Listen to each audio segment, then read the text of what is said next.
Ночной прогулка өзгөчө пешком эмес, бүгүн жылкынын үстүндө өзгөчө ночной прогулка.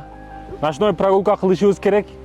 Албетте, атка минүүнүн, жылкы минүүнүн 3 пайдасы бар. Биринчиси эркектик жакы өтө пайда. Бүгүн эркектердин тестостерону түшүп кетти, анасы түшүп кетти, стресс болуп кетти, көтөрүлүп кетти, айтор аялдын акысын бере албай атат деген темалардын бардыгында жооп ушул жылкыда турат. Мурда табалары жылкы минет эле, фитнес клубка барбайт эле. Жылкы бардык жогуна дабай эле да.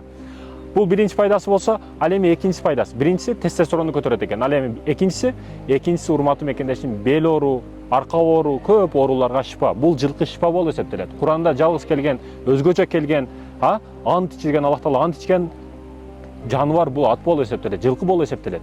Бул экинчи пайдасы ооруларга шифа экен. Ал эми үчүнчүсү эч кандай стресс, депрессия калбайт.